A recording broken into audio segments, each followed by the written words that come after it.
Air traffic control versus pilots. Gillette 66, declaring an emergency. Coming up.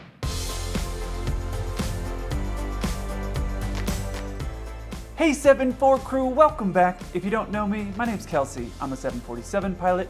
My channel 7-4 Gear is all about aviation.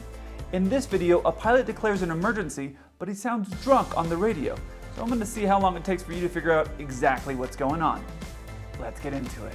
Gillette 66, Cleveland, out of here. Gillette 66, 555. Gillette 66, Roger, you're keying your mic and it's staying on there frequently, so please be careful. Gillette 66, declaring an emergency. Sir, he's declaring an emergency with his flight controls. Affirmative. Yes, sir, he said affirmative on that. All right, Gillette 66, Roger, what are your intentions? To clear up a term you may not be familiar with, there is some terminology that pilots use, and I believe it's slang. I don't think it's actually official terminology that we're supposed to use, but it's terminology that gets used a lot, and that is when you heard him say 5x5. What that means is basically it's loud and clear. So there's 1x5, 2x5, 3x5, 4x5, and 5x5. The two most common that I typically hear is 3x5, which means like I can kind of hear you, it's somewhat clear, but it's not very clear. And then 1x5 would be like, I can't make out anything that you're saying at all. He's saying 5x5, which means he understands exactly everything that the controller's saying is loud and clear. Listen again when he says that. Gillette 66, 555. This all starts because the controller made a call to the pilot saying you're keying your mic. Keying your mic basically means that you're hitting the button to trigger or to transmit. So when you hit that button, you're keying it. And if you hold it down and you don't transmit everything, then it's typically in air. Listen here where he says he's keying the mic. Gillette 66, Roger, you're keying your mic and it's staying on there. Now what's interesting here is the pilot is transmitting and you can hear the alarms going off in the background. That should have raised a flag or a red flag for the controller, because while we do have a lot of different noises that are going on while we're flying, and there's lots of bells and whistles, typically something like that you hear, that alarm that's repetitive like that, that's not normal. So that should have been a red flag when the controller talked to him the first time. Obviously there was some chatter before the audio, which I eventually got. There was some chatter that went on ahead of this where he was keying the mic, which I don't have. But that part right there where the alarm is going off and the pilot is transmitting, that should have been a flag. And I think that's what grabbed the attention of this other pilot, which is why he wanted to relay the message of saying, hey, he's declaring an emergency, like that's an affirmative. Listen here where this other pilot jumps in. Sir, he's declaring an emergency with his flight controls. This other pilot wanted the controller to jump into emergency controller mode and get this pilot in the right direction, because he is treating him as a normal plane, but there's obviously something wrong. And this pilot, I think, recognized it before anybody else that there was an issue going on, and he wanted this controller to pay attention to him and go into emergency mode. And if you haven't figured out why he sounds drunk yet, I'm going to explain it, but let's hear what happens next. Request sector Ypsilanti. All right, Gillette 66, understand an emergency. You want a vector to Cincinnati, is that correct? Negative. Sector Ypsilanti. Gillette 66, are you able to maintain altitude? What assistance can I give you other than that vector? So this is the next thing that happens, which is a little weird here. If this pilot is saying direct Ypsilanti, I'm assuming that the pilot is closer to Cincinnati. Ypsilanti, if you don't know, is in Michigan. I'll put a picture of where Ypsilanti is compared to Cincinnati if you're unfamiliar with it. But this pilot is saying he wants to go direct to Ypsilanti. I don't know where he is in reference at this particular time as far as distance, but typically a pilot is always going to take the closest, nearest airport. They're not going to say, oh, I want to go to this particular airport unless there's some specific reason that their plane will, that airport has the fire and rescue and this other airport doesn't. That might be a reason, but Cincinnati is a major airport and they're going to have all the fire and rescue that anybody would need in the case of an emergency.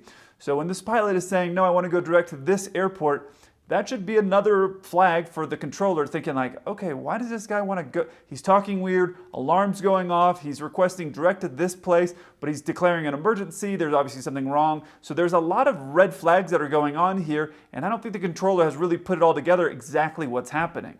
If you've listened to a lot of my air traffic control versus pilots, you know what it sounds like when a pilot loses control of their aircraft. Now, that will change based off of the pilot's experience and everything that's going on in the environment there.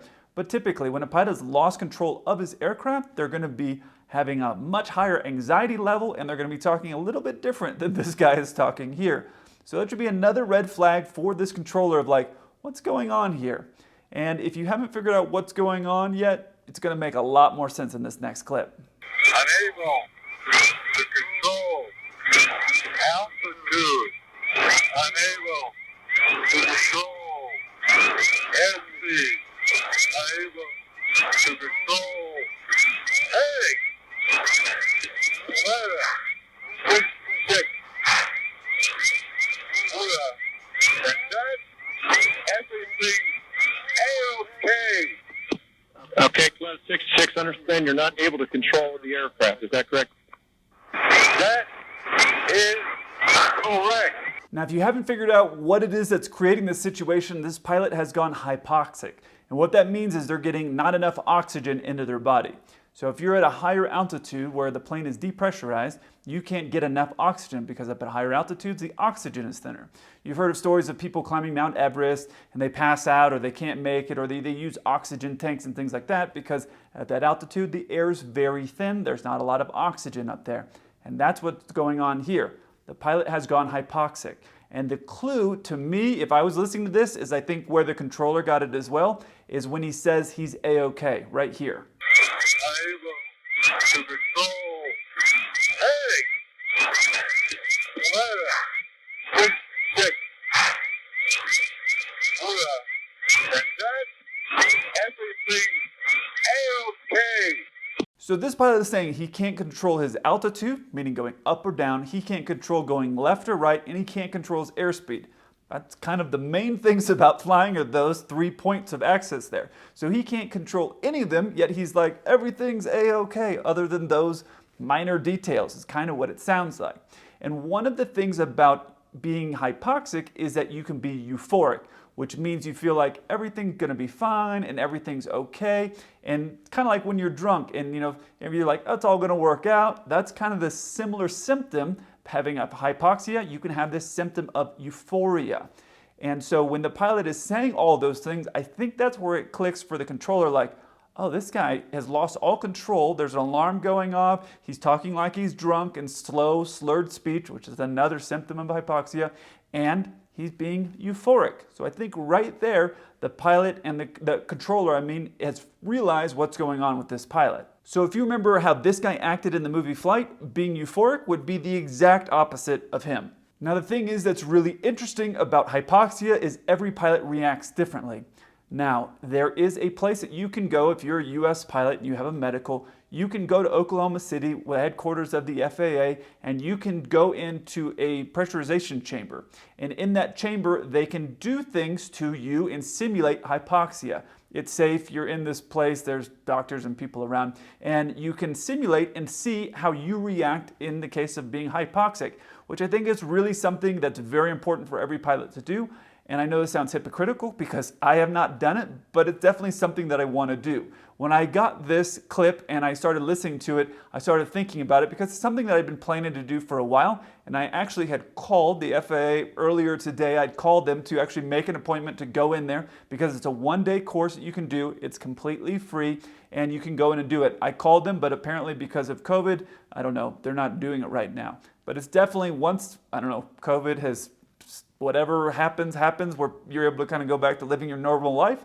This is definitely one of the first things on my list that I want to do because it's good to know what is your symptoms so that way in the event that you have a situation where you are becoming hypoxic, you can go, oh my gosh, and you can see it in yourself. If you don't know those symptoms for yourself, you may miss your signs and you could do like something and pass out, which has happened. There have been cases where planes have actually crashed because everybody in the plane passed out because the plane depressurized. In this case, the pilot is hand flying the aircraft, and so that's making him focus enough to stay aware. Even though he sounds drunk and alarms are going off, he's so focused in what he's doing, he's able to stay awake, which is crazy. Now listen to what the controller does here next. Flight of 66, disabled, descend and maintain flight level 260. Descending now to flight level 260. Just like that. 66. If able, fly heading of 330. 330. Coletta 66, area precipitation 11 o'clock and 15 miles, extends approximately 30 miles long route of flight. Okay, we see that. Looks like right across the big head. And Roger, 11,000, 66. Coletta 66, Roger, say intentions. And Coletta 66, destination, yep, landing. Coletta 66, Roger, cleared to Ypsilanti via direct, maintain 11,000. Okay, so let's get around the weather. It's a direct Ypsilanti, Coletta 66.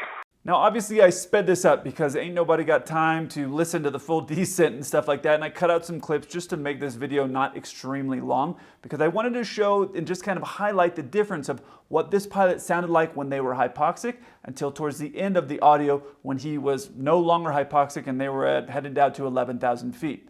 Listen here at the very beginning of this audio where he's hypoxic. That is correct. And now listen to what he sounds like at the end of this audio. It's a direct Ypsilanti, Coletta 66.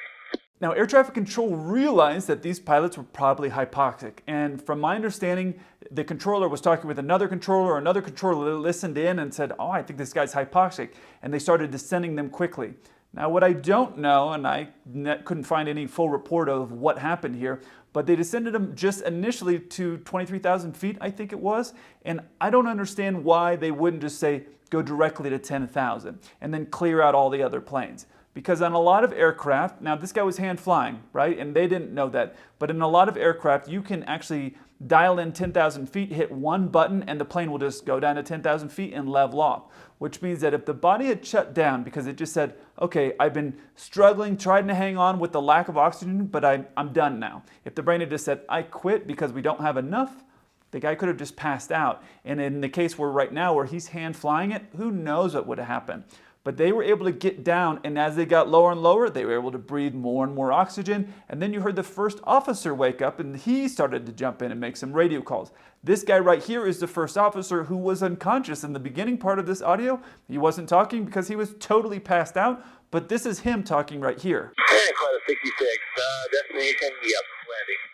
Now look, at the end of the day, everything worked out okay for these pilots, and I don't know what airspace they were over or what was going on there, but just in my thought, my personal opinion here, the thing I would have said when I realized those pilots were hypoxic would be get to 10,000 or 15,000 or whatever is a safe altitude, but just go straight down there.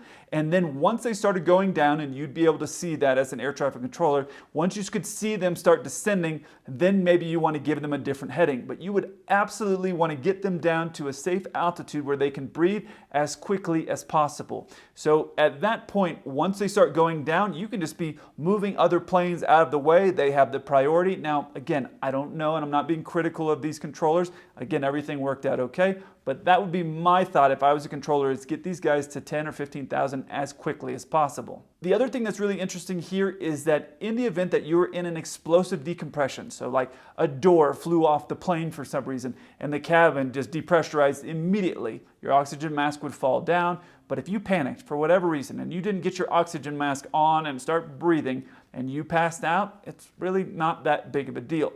You've seen in videos or in movies where people are freaking out and panicking trying to get their mask on, and I get it because you only have a few seconds really, so you don't want to just like take a couple selfies before you put it on, even if you are a YouTuber, but you do want to get your oxygen mask on as quickly as possible, and that is going to last for 12 to 15 minutes, that oxygen that's coming in there. But you're going to want to get that on quickly. But if you don't, for whatever reason, you freak out and you pass out, you're going to be fine as soon as you get to a lower altitude. Now, I've never heard of something like this where the guy's passed out and was at 32,000 feet and they were able to get down, the other guy wakes up. It's just kind of one of those crazy scenarios, and this is something that I've listened to, I think at both airlines that I've worked at. They've gone over this and talked about the risk of hypoxia and the risk of losing the pressurization of your aircraft and not getting your oxygen mask on. And they talk about that because they want you to understand just how important it is in the event that you lose pressurization of your aircraft, before anything else, get your mask on. Don't worry about transmitting to air traffic control. Don't worry about anything else. Start breathing, and then you can make your decisions of what to do. Now you know something about aviation that most people don't know, and that's during an explosive decompression. Assuming your plane gets lower, you're going to be fine one way or another. Now you want to hear some people that don't know anything about aviation but make videos like they know everything about aviation. Check out this video here.